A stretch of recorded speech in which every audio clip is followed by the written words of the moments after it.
Before diving into the video, did you know that over 80% of you watching right now aren't subscribed?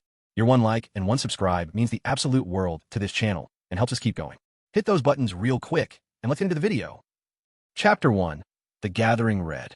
Everyone on our street knew that she and I grew up together. Her mother called me her future son-in-law, and my mother called her their future daughter-in-law.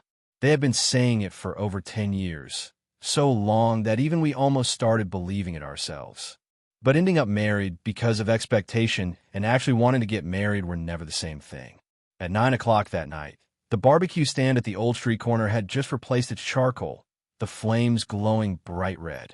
My friend Julie and I sat at a table against the wall with 2 beers, a plate of edamame, and the complimentary peanuts the owner always threw in. Leo sat on my right, her head lowered as she replied to messages at lightning speed, her fingers practically fighting the screen. I didn't ask who she was chatting with. I simply reached over and poured her half a cup of warm water without looking up. Suddenly, she locked her phone screen and announced she needed to head out for a bit. She explained that a guy named Marcus had a stomach ache and was squatting downstairs outside his apartment building. So, she was bringing him some medicine. Before I could say anything, her phone buzzed again with a preview notification. "Marcus, hurry up, I feel like I'm dying here." She quickly swiped the notification away and told me not to give her that look, claiming she was just helping someone out. Julian clicked his tongue but said nothing, sneaking a glance at me instead. My hand paused halfway while picking up a peanut. I asked if Marcus didn't have hands of his own. Leo frowned, telling me to stop being sarcastic because he was seriously unwell. I tossed the peanut into my mouth, told her to take it slow on the way, and she grabbed her bag. Halfway out, she turned back to tell me not to overthink it and that she would be back soon. I nodded and told her to go ahead. Chapter 2. The Screenshot. The moment she left, Julian set down his cup and confessed my reaction was scaring him. He pointed out that everyone thought we were halfway to the marriage office, yet she was running off to another guy's place in the middle of the night while I calmly told her to take it slow. I smiled faintly without lifting my head, reminding him that she was just my childhood sweetheart. I had never said I was definitely going to marry her. We had never confessed anything, and she wasn't even my girlfriend. Julian stared at me for 3 seconds, cursed under his breath, and called me ruthless. I didn't respond. I just clinked my beer bottle against his. After several more bottles, I received a voice message where Marcus had deliberately turned on speaker mode. In the background, Leo's voice could be heard telling him the medicine was on the table and to drink his porridge first, followed by Marcus's smug reply promising to listen to her. At 10:30, Marcus sent me a photo of Leo in the kitchen wearing an apron and holding a bowl of porridge, while he sat at the dining table flashing a peace sign. The caption read, "Your girl's cooking skills are pretty good. Borrowing her for the night." I looked at it, took a screenshot, and felt absolutely nothing. Julian leaned over, nearly spitting out his beer, saying the guy had a death wish. I placed my phone face down, stating there was no reason to ruin my life over something like this. When Julian asked if I was going to confront them, I stood up, grabbed my jacket, and went to pay the bill, refusing to become entertainment for them. On the way home, the shops closed one after another, and the streetlights stretched my shadow long across the pavement. There were no dramatic scenes in my head, just the painfully cliché realization that people really can fall out of love all at once. Chapter 3. Shifting Boundaries. Not long after I got home, Leo returned. She immediately smelled the ginger tea I had made. While changing her shoes, she kept her voice soft, noting that I was still awake. She walked over and placed a medicine bag on the coffee table, coaxing me by explaining that Marcus had a high fever and could barely stand, so she stayed until he took his medicine. I gave a flat Irritated by my response, she asked why I'd been talking with such an attitude lately. In response, I opened a photo Marcus sent and pushed the phone toward her, asking how she thought she should explain it. Her expression changed instantly. Her first reaction was to snatch the phone and ask who sent it. When I told her it was Marcus, she cursed him. I pulled the phone back, telling her that whether something was wrong with him wasn't my concern. What I cared about was how she always assumed I would pretend not to see these things. Leo bit her lip, her tone hardening as she said that if it bothered me that much, she just wouldn't go anymore. She paused, then added that we had never officially confirmed our relationship anyway, so she didn't understand what I was acting out for. The way I stared at her silently only irritated her more. She raised her voice, calling my behavior scary and demanding to know what right I had to control her since I wasn't her boyfriend. Instead of getting angry, I laughed softly and agreed that I wasn't her boyfriend. As she froze, I told her to stop using the excuse that our family saw us as a couple to pressure me, because assuming something isn't the same as signing papers. Her face turned pale from being cornered, and her temper exploded. She told me to stop acting like the victim, claiming our families were still going to settle the marriage anyway, so she didn't know what airs I was putting on. She declared that who she took care of was her business, and told me to either admit I was jealous or stop acting cold. I looked at her without responding, went back to my room, and locked the door. Chapter 4. The Pressure Builds. Things stayed quiet for more than 10 seconds before she knocked, asking me to open the door so we could finish talking, saying she didn't like how I was acting. From behind the door, I calmly replied that I didn't like how she was acting either. After that, she stopped knocking. A little after 1 o'clock in the morning, she answered a phone call in the living room. Even though she kept her voice low, I still heard Marcus's name as she confirmed she got home and told him to sleep first. My phone kept vibrating nonstop with her messages asking if I was mad, reiterating she only brought a medicine, promising to explain tomorrow, and begging me not to shut her out. I didn't reply to a single one. Back then, if she sent one message, I would reply with 10 out of fear she might overthink things. Now I only felt tired. The previous month, Leo's grandmother had a minor surgery. The old woman had lay in the hospital bed, clutching both families' hands, mumbling that she just wanted to see the children settle their future so she could finally relax. Both families had red eyes that day, so recently, everyone had been constantly urging us to start arranging the wedding process. Around noon the next day, my mom called me and got straight to the point, telling me to bring Leo home for dinner that weekend because my aunt had brought back seafood, and we could discuss next year's wedding banquet. I stared at my computer screen and flatly stated I wasn't going back because a project had come up at work. My mom paused, questioning what kind of project wouldn't let me breathe on a weekend, but I replied that it affected my year-end bonus. She went silent before changing tactics, suggesting Leo come by herself since my dad said she loved crab. I told her Leo wasn't coming either. Sensing something was wrong, my mom lowered her voice and asked if we had a fight. I told her no, but paused and added that I thought we should put the wedding banquet plans on hold for now. She exploded, screaming that everyone knew we were going to become a family and asking what I meant by putting it on hold. I told her that what other people knew was their business, said I was going into a meeting, and hung up. Chapter 5. Draw the Line. I stared at my phone, knowing this call was only the beginning and that Leo's mom, my dad, and her dad would all take turns coming at me. But I had no energy left to carry everyone's expectations. I needed to drag myself out of this messed-up relationship. At 7 o'clock that evening, Leo came to my company to wait for me. She stood in the lobby entrance wearing the light gray coat I had bought her, her eyes red from lack of sleep. She immediately brought up the phone call between our mothers, asking what I meant by putting the wedding plans on hold. I told her it meant exactly what it sounded like. When she asked if I was insane because both families were preparing everything, I told her they should stop preparing. Trembling, she asked what I was throwing a fit about. I calmly explained that I wasn't throwing a fit, but I suddenly didn't want my life arranged for me anymore. When she questioned what I meant by arranged, since this was how we had always been since childhood, I nodded and agreed. I told her that ever since we were young, she had been used to me waiting for her no matter what, no matter who she took care of or sided with, because she could always come back and tell me not to overthink it. Her face turned pale, and she asked if I seriously had to blow things up to this level. I told her yes, slipped my car keys into my pocket, and stated clearly that right now we were nothing to each other, and most, just people who grew up together, and that she needed to figure out what she actually wanted.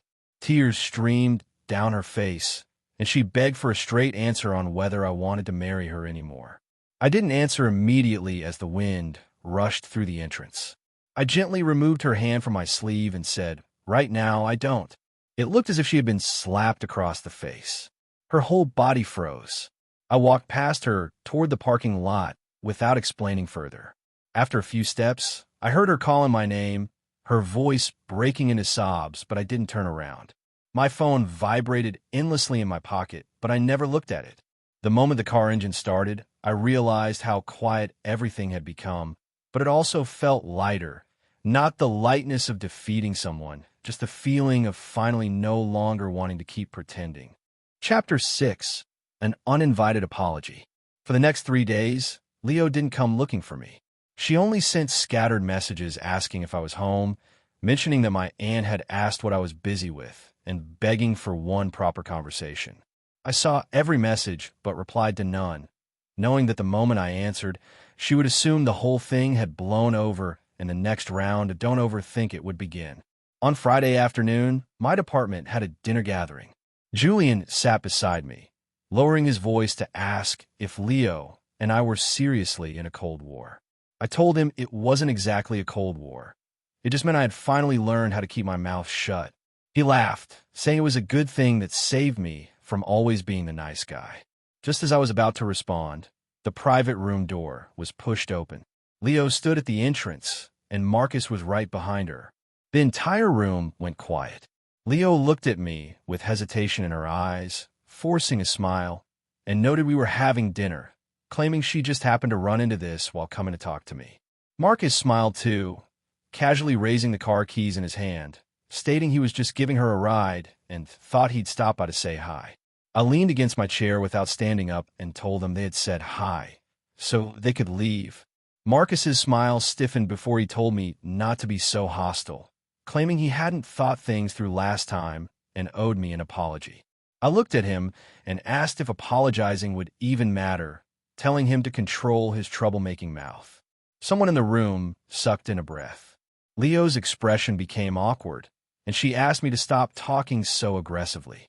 I laughed, asking what she expected me to do when she brought him to my dinner gathering. She bit her lip, claiming that wasn't what she meant and that she just wanted to talk.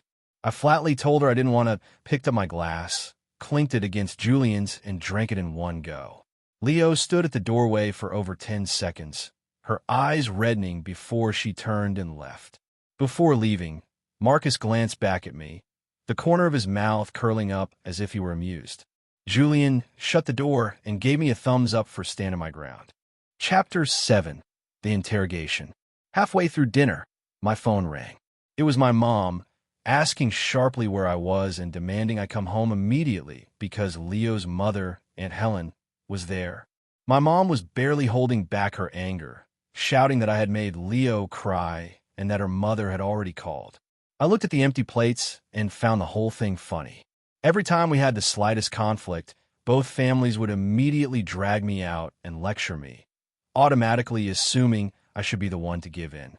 I told her I was coming back, hung up, grabbed my coat, and stood up. Julian asked if I was going back to wrap things up, and I told him that tonight, everything would be said once and for all. By the time I got home, the living room was full with my mom, my dad, Aunt Helen, and Leo, who sat at the edge of the sofa with red eyes. The moment she saw me, she stood up, looking like she wanted to say something but didn't dare. Aunt Helen spoke first, her tone relatively polite but firm, saying she wouldn't beat around the bush and that while we could fight, the wedding banquet wasn't something to joke about. I placed my keys on the cabinet and quietly stated I wasn't joking. Her expression changed, and when she asked what I meant, I told her the wedding plans were on hold. My mom lost it, asking what kind of nonsense I was talking about. I turned to her and explained calmly that I hadn't lost my mind, but I believed marriage shouldn't be decided just by a few words from them. Tears fell from Leo's eyes as she asked if I really had to be like this. I looked at her and said I just didn't want to keep getting pushed forward anymore. The living room fell into dead silence. My dad stayed quiet for a long while before coughing and asking for a timeline, saying I couldn't drag it out forever. I nodded and offered a compromise. 3 months. For the next 3 months, no one was to talk about marriage or the wedding banquet, and after that, I would give a clear answer. Aunt Helen frowned, asking if I was treating marriage like a project schedule. I told her she could call it whatever she wanted, but it was still better than forcing things together the way they were. Leo looked at me, crying so hard her shoulders trembled, asking if I just didn't want her anymore. I stayed silent for 2 seconds before answering quietly that right now, all I wanted was some peace and quiet. After that, I went to my room and shut the door. My mom's furious scolding mixed with Leo's crying until everything became a chaotic mess. I sat on the edge of the bed, took out my phone, and added another line to my notes app. Chapter 8. Echoes of the Past. I barely slept that night. The arguing in the living room didn't stop until nearly 2 o'clock in the morning. Footsteps paced back and forth until my dad's suppressed voice told everyone to calm down, and the house gradually became quiet. At 6 o'clock the next morning, I got up to wash my face. The person staring back at me in the mirror looked swollen, with dark circles so heavy they looked bruised. My mom was cooking porridge in the kitchen. The moment she saw me, she threw the ladle back into the pot and told me that today I either had to go apologize to Leo or stop calling her my mother. I pulled out a chair, sat down, and picked up my chopsticks. I told her not to escalate things so fast. She laughed angrily, pointing out the relationship Leo and I had since childhood, claiming the girl had practically thrown away her pride defending me, while I wanted to put things on hold and leave both families roasting over the fire. I pushed my bowl away, stated I was full, and stood up to change my shoes. My mom commanded me to sit back down, warning me I would be late for work, but I simply shut the door behind me and left without turning around. The hallway smelled damp, filled with the suffocating air that comes before rain. It wasn't until the elevator reached the first floor that I realized my hands were shaking. The trembling annoyed me, so I lit a cigarette. Halfway through it, a message from Leo popped up saying her mother spoke too harshly the previous night and telling me not to take it to heart. She wrote that she had her own problems too, suggested we both calm down for a few days, and asked if she could bring me lunch. I stared at the message before replying with a blunt, "No need." She answered almost immediately, telling me to make sure I ate on time. I stuffed my phone back into my pocket, crushed out the cigarette, and drove to work. Chapter 9. The Cold Front. Over the next few days, I deliberately packed my schedule full. During the day, I met clients. At night, I supervised post-production, and even after midnight, I sat editing inventory footage until 2 o'clock in the morning. It wasn't that my career had suddenly become the love of my life. I just didn't want to go home and listen to endless lectures about how I should give in to her. After watching me sleep at the office for 3 days straight, Julian asked if I was planning to become a monk. He laughed before turning serious, asking if I really planned to leave things hanging for the whole 3 months and if Leo could handle that. I pushed my mouse forward and casually replied that if she couldn't handle it, that was her problem. When he asked if I seriously didn't feel bad, I stayed silent for 2 seconds and stated I had already used up all the sympathy I had. Julian stopped asking questions and tossed me a bottle of coffee. On Thursday afternoon, Leo actually came to the office. She stood at the reception desk, carrying an insulated lunch bag, wearing a beige sweater with her hair tied low, looking unusually obedient and gentle. The receptionist girl winked at me, announcing that my wife was here delivering a homemade meal. I glanced at her without correcting the statement. Leo walked over and placed the bag on my desk, telling me my stomach was bad and to stop eating takeout. I told her just leave it there. She remained standing, asking if I seriously hadn't been going home lately. When I confirmed it, she asked why, and I told her it was for peace and quiet. Her face went pale, her fingers tightening around the bag handle as she asked if I really had to be like this, promising that she was changing. I looked up and told her she could change however she wanted, and I would live however I wanted. Leo told me I never used to talk like this. I countered that back then. I also wouldn't scroll through social media at 2 o'clock in the morning and see her accompanying another guy while he got a 4-drip. Her lips parted, but she couldn't say anything for a long time. I lowered my gaze back to the screen and asked if there was anything else. Her eyes turned red, and she asked if I had already sentenced her to death in my heart. A flicker of hope appeared in her eyes until I continued, stating I had just put her back where ordinary people belong. The moment those words left my mouth, Tears rolled straight down her face. She wiped them away, forced a smile, said she understood, and told me to go ahead and work because she wouldn't bother me anymore. Chapter 10. The Lens of Reality. When she reached the door, she turned back one last time to tell me to eat the food while it was hot and not to torture myself out of stubbornness. I didn't respond.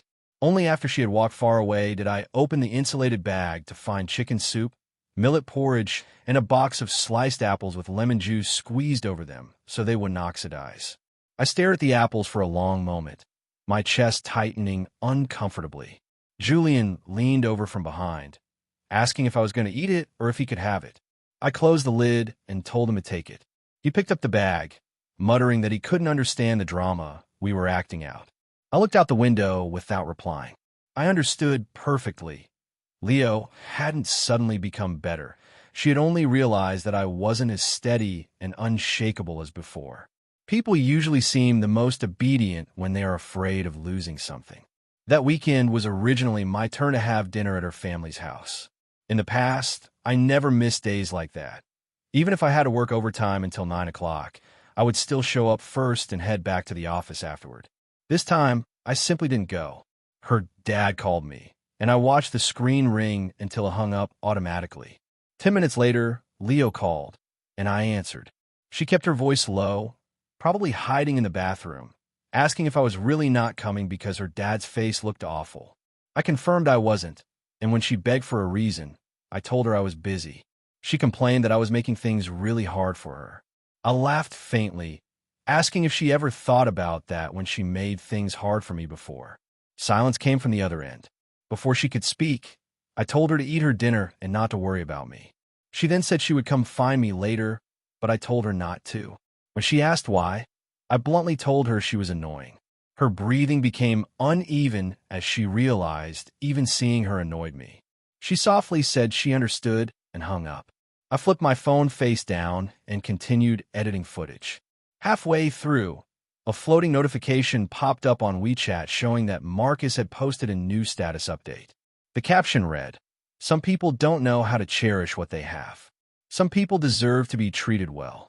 The picture showed 2 cups of coffee across from a girl whose face had been blurred out, but I recognized the thin bracelet on her wrist instantly. It was the birthday gift I had given Leo the previous year. I stared at the picture for a full minute. At the exact same time, Leo sent me a message saying she was home and had just finished dinner. I looked at those words, laughed, and replied with 2 words, "Good for you." After that, I removed our chat from my pinned conversations. Chapter 11. The Shift in Priorities. On Monday morning, my company held its regular meeting. I was in the middle of discussing the month's schedule when my phone vibrated with a voice message from my dad. I tapped it open to a noisy background that sounded like a crowded street market. My dad informed me that Leo's father had just fallen near the neighborhood entrance. His ankle was swollen badly, and Leo couldn't handle him alone, so I should go help if I had time. I paused for 2 seconds, closed the message, and continued flipping to the next slide in my presentation. Julian noticed my expression was off, and only after everyone left did he ask what happened. When I told him Leo's dad had fallen and that I wasn't going, he asked why. I shut my laptop, stating he wasn't my dad, and asked if Marcus wasn't around since he was supposedly great at taking care of people. Julian couldn't find anything to say, and I didn't bother explaining further. At 1 o'clock in the afternoon, Leo called and I answered. Her voice sounded hoarse, as if she had been crying, as she explained her dad needed scans and she couldn't lift him by herself, begging me to come. I leaned back in my chair, staring at the ceiling lights, and told her to call Marcus since he was the expert at taking care of people. She exploded, screaming my name and demanding if I was serious because it was her dad. I countered that now she remembered he was her dad, stating it was finally her turn to figure out who actually counted as her own person. She breathed hard into the phone, saying she didn't have time to argue and asking if I was coming. I stayed silent before telling her I would send Julian over. She shouted that she didn't want someone else. She wanted me, but I told her I was busy and hung up. I sent Julian the location and situation, telling him to bring someone to help. He replied with a question mark, asking if I was serious, and I confirmed I was. 10 minutes later, He sent a voice message, breathing heavily, confirming he got them to the hospital. He noted that not going myself was pretty cold and called me ruthless. I turned off the message and tossed my phone into a drawer. At 5 o'clock in the afternoon, Leo sent me a long message confessing that today was the first time she understood how it felt when she used to keep calling me over for everything. She wrote that she wasn't pretending to be pitiful. She was genuinely panicking and begged me to stop punishing her. I read the entire thing and didn't reply. I realized she had finally started looking at things from my perspective, but she was too late. Chapter 12. Broken Strings. At 9 o'clock that night, I went home to grab some clean clothes. The moment I walked in, I noticed a folder sitting on the coffee table. The handwriting on the cover belonged to Leo. Preliminary wedding banquet plans. Canceled version. Underneath, it was a sticky note reading, "I know you don't want to look at these things right now. I'll put them away for now. Whenever you want to talk, I'll be here." I stared at the note for a very long time before folding it up and slipping into my pocket, leaving the folder untouched. I picked up my bag and was about to leave when I heard keys turning in the lock. Leo pushed open the door, and the moment she saw me, she froze. We stood across the living room, looking at each other without speaking. After a long while, she asked softly if I didn't even want to fight with her anymore. I nodded and said yeah. Her eyes turned red, but she forced a smile, thanking me for at least not lying to it this time, and stepped aside to make room for me to go. As I walked past her, I caught the faint smell of medicine on her clothes, realizing she had just returned from the hospital. While going downstairs, I remembered that every time we used to fight, she would chase me all the way to the elevator and tug on my sleeve. Today, she didn't. Maybe that is what slowly growing cold looks like. Two people standing still in the same place, neither willing to take another step forward. Chapter 13. The Medicine Box. Over the next week, Leo never again said things like, "You have to come." She became very quiet, so quiet that sometimes I wondered if she had finally given up. On Wednesday night, I worked overtime until 11 o'clock. The convenience store downstairs was still lit up, so I went down to buy coffee. While scanning my items, the cashier girl mentioned that my girlfriend had come by again that day and left a box of stomach medicine for me at the counter. When I got back upstairs, I saw the medicine box wrapped in a bag with a few words written on it, "Take 2 after meals." The handwriting was messy, as if written in a hurry. I stared at it before tossing it into a drawer, neither taking it nor throwing it away. The next morning, I drove to meet a client. Passing by the entrance of the old neighborhood, I saw Leo waiting for a ride by the roadside from a distance. She was wearing a dark blue coat, holding a thermos cup, and looking down at her phone. Marcus wasn't beside her. The light turned green, so I pressed the gas and drove past. She never looked up and probably never saw me. At that moment, I remembered years ago when we were in high school, and she would wait for me at the same intersection every morning so I could bike her to school. Back then, she hated the winter cold and would shove her hands into the pockets of my school uniform jacket, complaining they were too shallow. I rolled the car window back up and didn't look a second time. During lunch break, Julian handed me his phone to show me a screenshot from the neighborhood residents group chat. Aunt Helen was thanking everyone, saying that Logan's friend had helped take someone to the hospital and expressing her appreciation. Someone had replied underneath, noting that Logan and Leo had both been reliable since they were kids, saying they couldn't wait for the wedding banquet because the two just looked solid together as childhood sweethearts. Julian sighed, noting that with the history we had, cutting things off was complicated. I pushed the phone back, stating that complicated or not, it still had to end. When he asked if I could really end it, I paused and said little by little. Chapter 14. The Return of Old Habits. That night after returning to the studio, I took the stomach medicine out of the drawer, glanced at the instructions, and put it back. My phone buzzed with a message from Leo telling me it was getting colder and to drink less ice stuff. I stared at the chat box, my fingers hovering over the keyboard for a long time before I finally replied with a simple "mm." She quickly sent back an "okay." I closed the chat window and continued editing photos. No matter how I adjusted the color temperature on the screen, it still looked wrong. I tried 3 times before giving up and starting over from scratch. Just like our relationship, no matter how much I tried to fix it, adjusting it over and over, the colors still came out distorted. At 1 o'clock in the morning, before shutting down my computer, I glanced at my phone again. Leo hadn't sent any more messages, and her profile picture lay quietly in my contact list. That was when I realized she was starting to learn how to wait, and I was starting to learn how not to look back anymore. On Friday afternoon, Leo called me while I was adjusting the lights in the studio, holding a light meter. The phone vibrated 3 times before I answered. She asked if I was coming home tonight, mentioning that my mom had made my favorite steamed fish and begging me to come back and at least have a bite. I told her we would see. She went silent for 2 seconds, forcing down her temper, and complained that every time it was a "we'll see," asking when the timing would ever be right and demanding I talk like a normal human being. I stuffed the light meter into my pocket and told her I was talking normally. Her tone instantly turned cold as she informed me Marcus was leaving for another city that night, had a lot of luggage, and she was taking him to the train station, warning me not to start making a big deal out of it later. I laughed, asking if this was her informing me or discussing it with me. When she asked if there was a difference, I told her there was because if she were just informing me, she wouldn't need to make the call. She hung up immediately. I looked at the darkened screen, finding it a little funny rather than getting angry. The whole "I understand now, I'll change" act hadn't lasted long. The hardest thing for people to change isn't their temper, it's their dependency on familiar patterns. She was used to me cleaning up after her, so she believed that after pushing a few more times, I would eventually come back. Chapter 15, The Ultimatum Post. At 10 o'clock that night, I finished work and went home to an empty living room. Half a bowl of cold fish soup sat on the table with a sticky note pinned beside it. Went to take Marcus to the station. "We'll talk when I get back." The handwriting was rushed, and the final stroke of the word "talk" dragged across the page, almost provocatively. I crumpled the note into a ball and tossed it into the trash. At 11:40, the door opened. Leo deliberately made a huge amount of noise while changing her shoes, waiting for me to speak first.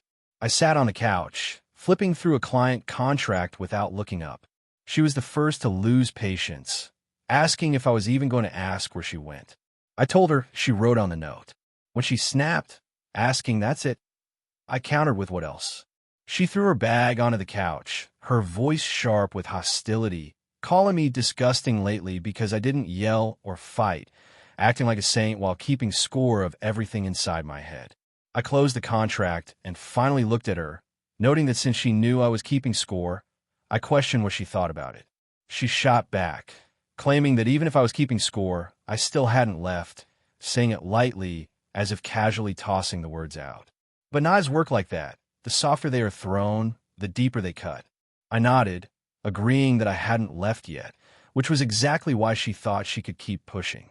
She sneered, telling me not to make myself sound miserable, defending her actions by saying Marcus was traveling for work and asking what was wrong with giving him a ride, questioning if I hadn't driven female classmates home before.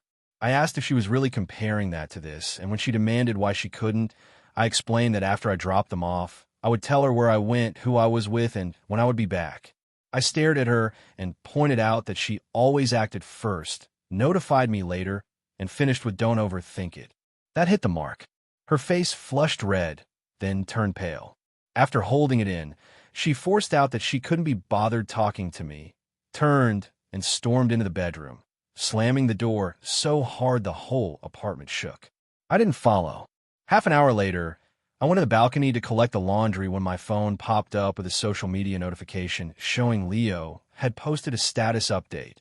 Some people only know emotional stonewalling when things actually get hard. Old friends are still the reliable ones. The photo showed the night view of the train station, a suitcase, and a cup of coffee. The top comment was from Marcus, thanking her for the trouble and telling her to be careful on the way back, while others joined in questioning who upset her and claiming men like that deserved the cold shoulder. After reading it, I saved a screenshot and closed the page. She was trying to bait me back into an argument. Before, I definitely would have stormed in to demand what the post meant. Now, I wouldn't. I simply muted both of our family group chats. Chapter 16, The Cost of Tolerance. Early the next morning, my mom called, demanding to know what I did to Leo and what her status post meant, asking if I bullied her. I told her no, And when she asked why Leo would post something like that if I hadn't, I asked if she believed Leo or me. My mom paused before raising her voice, telling me not to twist things around, calling me a grown man who needed to stop being stubborn because Leo had tried to give me an opening, asking what I was still putting on airs for. I stood by the window, staring at the steam rising from the breakfast stalls, and suddenly felt exhausted. I asked my mom if, ever since we were kids, whenever Leo and I had a conflict, she always assumed I should be the one to apologize first. She froze, arguing that I was a boy and asking what was wrong with letting her have her way a little. I told her I had been letting her have her way for over 10 years, and when she asked if that made me suffer, I told her very much. The other side went quiet. I continued, reminding her that in middle school, when Leo tore up a classmate's homework notebook, I wrote this self-criticism letter for her. In high school, when she skipped study hall to watch a performance, I took the blame in front of the dean. And in college, when she and Marcus went to the riverside at midnight, I drove through the rain to pick them up, only to be scolded for not getting there sooner, asking if she remembered any of that. My mother said nothing. I pointed out that they all thought I was supposed to tolerate her because we were childhood sweethearts, because our families were close, and because they treated marriage as the default ending, but nobody ever asked me if that was what I wanted. Her voice softened, but I told her I wasn't being cruel to them. I just didn't want to keep being the person responsible for everything anymore. My mother sighed, advising me not to close the door completely and to leave myself a way back. I told her I already was, as I hadn't yelled or completely torn things apart. I was just stepping backward. After hanging up, I stood there for a long time. The pressure in my chest hadn't disappeared, but at least now there was finally a crack in it. Chapter 17, Hidden Undercurrents. At noon, Julian came by to deliver some documents and shove his phone in front of my face to show me Leo had posted again. I glanced at it to see she had deleted the previous post and replaced it with a new one. Maybe I'm just not mature enough. Maybe that's why I keep pushing away the people I care about most. The comments section was full of comfort, and Marcus had replied, telling her she was great and that some people just didn't know how to appreciate her. Julian clicked his tongue, noting she was doing the whole slap-then-candy routine by putting me on the spot and then acting pitiful. When he asked if I was going to say anything, I flipped to the last page of the document, signed my name, and stated that if she wanted to perform, I would let her perform, but I just wouldn't play along. Julian looked at me and laughed, saying the way I was acting reminded him of my dad back in the day. No fighting, no comforting, no explaining, just letting others have their drama while focusing on living his own life. I kept the pen and noted that sounded pretty good to me. That evening, I got home unusually early. The moment I opened the door, I saw Leo in the kitchen wearing an apron, simmering soup that filled the room with a rich smell. When she heard the door, she turned, her eyes brightening for a split second before she hit it, announcing the soup was almost ready. I went to wash my hands, and she followed me to the doorway, her voice softening as she confessed she deleted the status from yesterday. I told her I saw it. She claimed she wasn't trying to throw shade on purpose and was just angry. I countered that was what she said every time. She bit her lip, asking what I wanted her to do. I pulled out a paper towel, dried my hands, and calmly told her to stop posting our problems online for a bunch of people to judge. She immediately agreed. I didn't respond and went to sit at the dining table. When the soup was served, she filled a bowl for me, picking out all the chopped green onions like she always used to because she knew I didn't eat them. I took 2 sips, and it actually tasted pretty good. She watched me carefully, asking if it was too salty, and I told her it was fine. She let out a breath of relief, then cautiously asked if I could come to the hospital with her this weekend because her grandma had a follow-up checkup next week and kept asking about me. I set down my spoon and agreed. Her eyes lit up, but I looked at her and stated that visiting an elder was one thing and marriage was another. The smile on her face slowly faded, and after a long pause, she nodded. Halfway through dinner, her phone rang. She glanced at the screen, and her hand jerked so hard she almost dropped her chopsticks. I caught a glimpse of the caller ID. Marcus. She immediately declined the call, looked up with a quick smile, and claimed it was a spam call. I didn't expose the lie and just kept drinking my soup. 10 seconds later, the phone rang again. This time, she turned the phone off completely, her smile even stiffer as she complained about scam calls. I looked at her and found the whole thing ridiculous. She thought the issue was the number calling her, but what actually bothered me was that even now, she was still telling lies so obvious they could be seen through at a glance. I put down my chopsticks and stood up.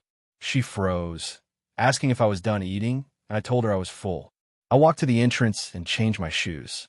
Before leaving, I glanced back at her and told her to go ahead and not to worry about me. Her face turned pale, asking what she did now, and I told her she knew exactly what. I pulled the door open and walked out. The hallway lights flicked on, bright enough to make my eyes sting. Right then, I became certain of one thing. Her vulnerability and tears were only temporary, and the only thing truly consistent about her was her wishful thinking. She was still gambling that I would come back, so I decided to let her keep gambling until she lost everything. Chapter 18: Unfair Stances. The next morning, my dad unexpectedly messaged me himself, asking me to come home for lunch, just the two of us, so we could talk. I replied with a simple, okay. When I arrived, he had already set the table with 2 dishes and a bowl of soup, all my favorite foods for childhood. As he served me rice, he got straight to the point, mentioning that my mom had cried the previous night, saying I seemed like a completely different person. I picked up a piece of food and stated that people change, and it was fine to change. My dad looked at me, advising me not to block off every path, saying that regardless of what outsiders thought, my mom and Aunt Helen had spent years looking out for each other, and if I suddenly slammed on the brakes, everyone would feel awful. I put down my chopsticks, looked up, and asked my dad if he knew when I felt the worst. When he asked when, I explained it wasn't when she went to find Marcus. It was every time I said I was uncomfortable, and all of them told me to endure it. He froze and stayed silent. I continued, asking if he remembered in college when I got an internship opportunity in another city for 3 months that could have secured a full-time position. But Leo got into a fight with classmates in the middle of the night, and they all said she was emotionally unstable and told me not to leave so I could keep her company. I reminded him that in the end, I didn't go, and the spot went to someone else. My father frowned, arguing that it was a special situation. I laughed softly, pointing out that in their eyes, she was always the special situation, and I was always the one who could be postponed. He was silent for a long time before sighing deeply, admitting that on this matter, they were unfair. Hearing that sentence come from him, the stone pressing against my chest finally loosened a little. I lowered my head, took 2 bites of rice, and calmly stated I wasn't trying to turn the 2 families against each other. I just didn't want to keep acting out the script they all wrote for me. He nodded, saying he understood and would talk to my mother. Just as I was about to pick up more food, my phone rang again, showing Leo's name. I glanced at it and didn't answer. She called 3 times in a row before sending a message, saying she was downstairs at my building and telling me to come down. I stared at the words, unable even to laugh anymore. At this point, she couldn't even be bothered to ask whether it was convenient for me first. When I went downstairs, she really was there. The car engine was still running, and there was a man's jacket sitting in the passenger seat. I recognized the brand. Marcus wore that brand all the time. She followed my gaze and quickly explained he had left it in her car that morning and she hadn't had time to return it yet. I looked at her, stated I hadn't asked, and questioned why she was telling me this. She choked on her words before handing me her phone, telling me her grandma's follow-up appointment was this Saturday and that she had already booked it, warning me not to stand her up. I glanced at the time on the screen and told her I would go. She visibly relaxed, then tried to push further, suggesting that after the appointment, we all have dinner together with our parents. I looked at her and reminded her I had already said no to her while we were at its setups. Her expression turned cold, and she asked if I was seriously going to shut down every single conversation. I told her I wasn't shutting things down, but she was the one who kept trying to turn every situation into leverage. She stared at me, her eyes red but with no tears falling, and laughed softly, saying I win, asking if I was enjoying the feeling of having her under my control. I looked at her, suddenly feeling like she was a stranger, and nodded, explaining that this was exactly who she was. When she did something wrong, her first instinct wasn't to admit it, but to slap a label onto me instead. Her breathing faltered, and her fingers clenched so tightly they turned white. I stepped back, calmly stating I would go see Grandma on Saturday, and after that, I was leaving. I turned around and walked back upstream without looking at her again. As the elevator doors closed, I heard her honking the car horn outside over and over to vent her frustration. Standing inside the elevator, I felt incredibly calm. Before, I would have thought she was pitiful. Now, I only felt that she still hadn't suffered enough. Chapter 19. The Hospital Room. At 7:30 Saturday morning, when I arrived at the hospital entrance, Leo was already waiting there. She was dressed simply, her hair tied up with barely any makeup, looking thinner than usual. The moment she saw me get out of the car, she instinctively stepped forward, then abruptly stopped herself, saying in a small voice that I came, and directing me to the third floor. It was just the two of us in the elevator. She kept her head lowered, staring at the tips of her shoes while crumpling the registration slip into wrinkles. I noticed it, but said nothing. When we reached the hospital room, she went in first, calling out to her grandma, before waving at me to come in, her voice sounding lighter as she told her grandma I had arrived. The old woman was leaning against the headboard, her eyes lighting up as she saw me, telling me to come sit. I placed the fruit I brought beside the bed. She noted I looked healthier, and I told her that was thanks to her. Grandma smiled, patted the back of my hand, and advised us not to keep fighting because we weren't kids anymore, telling us to settle down and get married soon so she could stop worrying. The room fell silent. Leo stood nearby, her eyes locked tightly on me as if waiting for me to give her dignity in front of her grandmother. I looked at Grandma and kept my tone as gentle as possible, advising her to focus on recovering first and saying everything else could come slowly because there was no rush. Grandma sighed, noting I had always been a steady child who never let a single word slip. I smiled lightly but didn't respond. The follow-up examination dragged on until noon with blood tests, scans, and picking up reports. We ran back and forth several times. At one point, Leo went to pay the fees while I pushed Grandma's wheelchair. The old woman kept saying how thoughtful I was, and every word made my chest feel heavier. What hurt wasn't the old woman. It was the relationship itself. All of us were pretending to keep things graceful and decent, but everyone already knew the connection had started to crack apart. When the results finally came out, the doctors said her recovery looked good and she just needed to continue rehabilitation.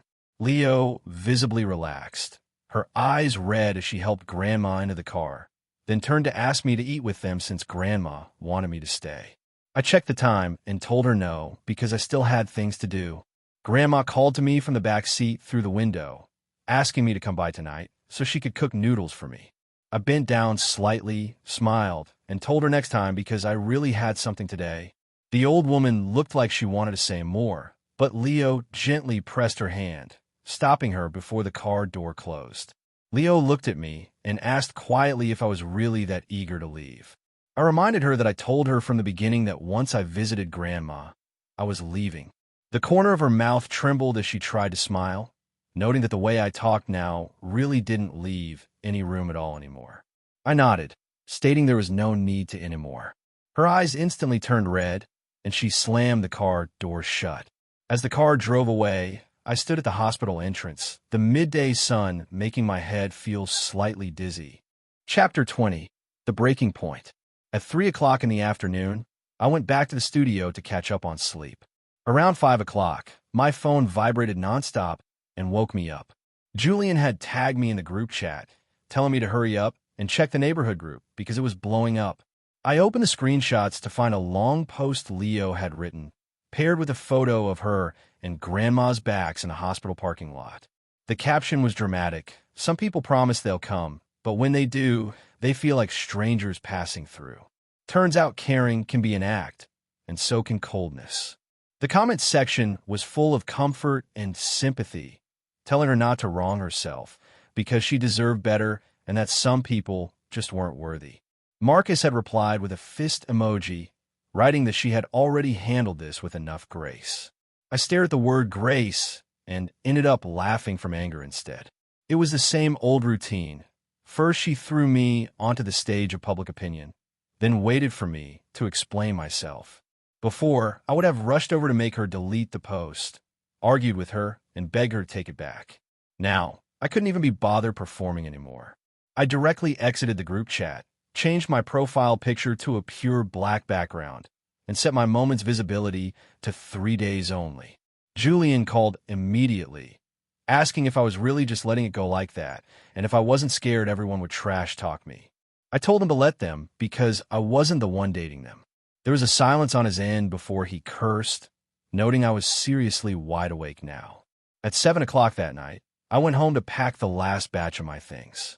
The moment I walked in, I saw a room full of people sitting in the living room. My mom, my dad, and Helen and Leo. For pairs of eyes turned toward me at once, and the air felt heavy enough to be wrung out like water. My mother spoke first, her voice tense, asking where I was and complaining that they called and I didn't answer. I told her I was sleeping. She slammed the table angrily, shouting that I could still sleep at a time like this when Leo had cried that hard today, asking how much longer I planned to drag this out. I stood my suitcase beside the door and stated I wasn't here to drag anything out. I was here to move my stuff. Leo abruptly stood up, asking what I meant. I told her it meant exactly what it sounded like, that I was moving out. Her face turned ghostly pale, and she took 2 steps toward me before stopping herself, as if afraid I'd really turn around and leave, begging me not to use this to scare her. I looked at her AI calmly and explained I wasn't trying to scare her. Today, I was here to finish the conversation. Aunt Helen cut in, her tone hardening as she reminded me our families had known each other for decades, calling my actions too much and stating that even if Leo made mistakes, it wasn't my place to humiliate her. I nodded, agreed she was right that Leo shouldn't be publicly humiliated, and then asked what exactly that post she made in the group today was supposed to be. Aunt Helen instantly choked on her words. Leo bit her lip as tears rolled down her face, claiming she was emotional at the time. I looked at her and countered that she was emotional every single time, and every time after that, I was the one expected to clean things up for her, pointing out she had been playing this game for years. My mom panicked, telling us to stop digging up old history, and demanded one thing, whether we were still getting married or not. The living room fell into silent focus. I looked directly at my mother, my voice not loud, but crystal clear as I said, "No." My mother looked as if someone had grabbed her throat, unable to say a single word for a long time. Leo's eyes widened as if she hadn't understood what she heard, asking what I said. I repeated clearly that no, we were not together anymore, and we never would be again. She lunged forward and grabbed my arm, her hand trembling violently, crying that I couldn't say that because I wasn't like this before and had promised I'd always stay. I removed her hand from my arm and reminded her that I'd said a lot of things before, and I spent a lot of years proving them, stating I had done enough. Her tears splashed onto the floor, her voice cracking as she asked if this was all because of Marcus, repeating that she promised she'd change. I looked at her and explained it wasn't just because of him. It was because every single time, she chose the option that felt best for herself first, and then asked me to understand afterward. I told her that understanding her once or twice was fine, but after more than 10 years, no. She stood frozen in place, lips trembling, unable to force out a complete sentence. I pulled open my suitcase, stuffed the last few pieces of clothing inside, and turned toward the door. At the entrance, I stopped for a moment and looked back at her. I told her it wasn't that I suddenly stopped loving her, but that I was slowly pushed away by it, one day at a time, and whoever she wanted to be with in the future had nothing to do with me anymore, warning her to stop testing my limits. After saying that, I pulled the door open. Behind me came Leo's crying, then my mother's muffled scolding, and finally my father's quiet sentence telling them to let me go. I walked downstairs, the night wind hitting my face cold enough to clear my head. As I drove out of the neighborhood, I saw the lights in the building glowing floor by floor through the rearview mirror, looking like an endless stack of unpaid emotional debts, and I never looked back again. Chapter 21. A New Shore. A month later, I moved to the west side of the city. The new place wasn't big, but the windows faced south, allowing afternoon sunlight, to fill the entire studio. Julian cursed me every day for being cheap, saying the place was so tiny even the break room felt cramped, but I told him it was good enough. My mother came by once, bringing 2 containers of soup. After entering, she never mentioned Leo. She only asked whether I had been sleeping well and whether my stomach still hurt. Before leaving, she stood at the door for a long time and finally stated that I chose this road myself and told me not to regret it. I smiled lightly and told her I won't. Later, Leo came once too. She didn't come upstream. She only sent me a message from downstairs stating she was at the entrance and saying that if I didn't want to see her, she would leave. I stared at the words and replied 5 minutes later, telling her not to wait. She replied with a simple, "Okay," and said nothing else after that. That evening, I finished work early. Passing by a flower shop, I casually bought a bouquet of white balloon flowers and brought them to visit Grandma. When the old woman saw me, she smiled kindly and asked whether I had been busy lately, without asking about Leo or marriage. Before I left, she held my hand, sighed softly, and told me that in this lifetime, I must not wrong myself. I nodded and said mm. As I walked out of the hospital room, the wind in the hallway felt a little cold. Suddenly, I realized that many things had actually ended long ago. We just loved leaving ourselves a maybe, and now I had personally crossed out that maybe. On the last day of the year, Julian dragged me to the riverside for drinks, claiming we had finally finished acting out this whole terrible drama and deserved to celebrate. The wind was fierce, strong enough to make even the beer taste faintly metallic. Halfway through drinking, he suddenly asked me if I still thought about her sometimes. I thought for a moment, nodded, and said occasionally. He asked again if I regretted it, and I said no. He then asked if I had really completely let go. I looked at the car lights crossing the bridge in the distance, smiled faintly, and asked him that if I never truly had it in the first place, then what was there to let go of? I finished the last mouthful of beer, stood up, and brushed the dust off my jacket. The sound of the wind over the river was loud, carrying everything away with it, except for the fact that people still have to pull themselves back to shore on their own. Chapter 22. The Colors Align. 6 months later, the studio on the west side had grown from a cramped workspace into a fully functioning production house. The south-facing windows let in a warm, steady afternoon light that finally made adjusting the color temperature on the screen easy. I sat at my desk, finalizing a commercial edit, when Julian walked in and tossed a packet of premium green tea onto my desk. He asked how the new routine was treating me, and I told him it was peaceful. He laughed, noting that for the first time in years, I actually looked relaxed. My phone buzzed on the desk. It wasn't an explosive group notification or a frantic message full of hidden meanings. It was a simple text from my dad, asking if I wanted to join him for a fishing trip over the weekend, just the two of us. I typed back a quick confirmation and smiled. The old debts had finally been cleared, and the silence that once felt heavy had transformed into genuine space to breathe. Later that evening, I walked down to the riverside park near my new apartment. The fierce winter winds had passed, replaced by a gentle summer breeze that carried the quiet murmur of the city. For the first time, looking at the car lights crossing the bridge didn't bring back memories of scripts I never wanted to write or expectations I couldn't carry. I stood by the railing, finished a warm coffee, and looked out over the water. There were no dramatic declarations or grand gestures, just the simple, undeniable realization that the shore I had built for myself was solid, and the future ahead was entirely my own. Chapter 23. A New Light.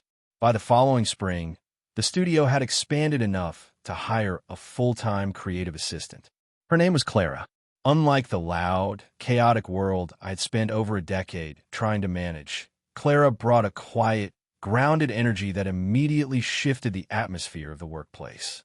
She was organized, observant, and had a sharp eye for color grading that rivaled my own.